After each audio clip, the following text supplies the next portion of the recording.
Bideawee's Feral Cat Initiative presents how to make a plastic storage bin into a winter shelter for cats.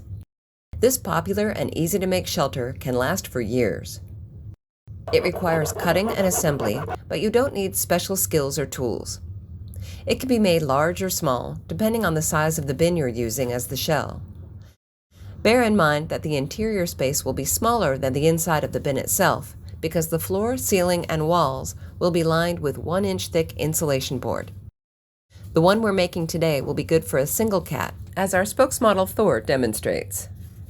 To build this shelter, you'll need a sturdy storage bin made of flexible plastic with a snap-on lid, 2-foot square 1-inch thick foam insulation boards. We'll need 4 for this shelter.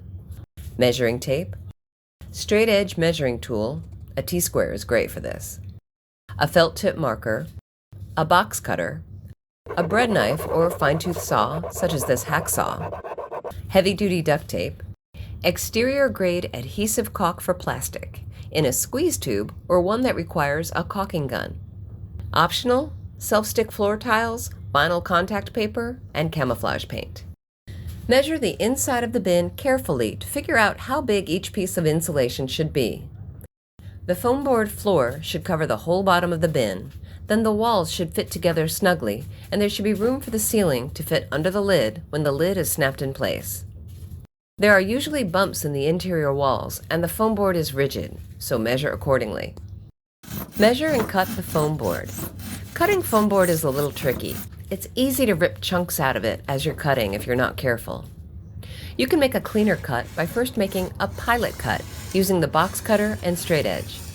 Then complete the cut using a knife or saw.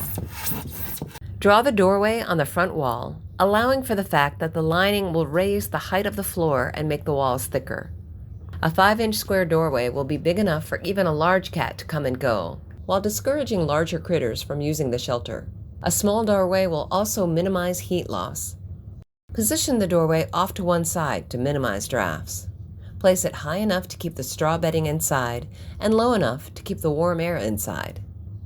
Cut the doorway by making a pilot hole with the box cutter, then cutting it with a knife or saw. You can also cut the pilot hole using a power drill with a wide bit, and you can use a jigsaw or other power saw to cut the doorway. Save that plastic piece if you want to make an awning over the doorway to help keep the rain and snow out. We'll show you how. Place the pieces of liner in the bin, starting with the floor. Use caulk to keep the pieces in place, to plug up gaps between them, and to adhere them to the inside of the bin. Don't glue the inside front wall yet. You'll need to cut a doorway in it first. With the front wall insulation resting in place, draw an outline of the doorway on it. Then, cut the inner doorway using the box cutter and knife or saw.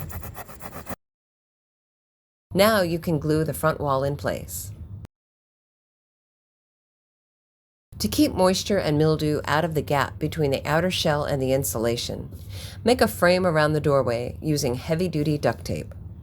To add the awning, insert the plastic cutout into the top of the doorway and secure it with duct tape. You can use tape to soften the sharp edges of the awning and to add little side curtains. The tape sticks to itself and you end up with a sturdy awning.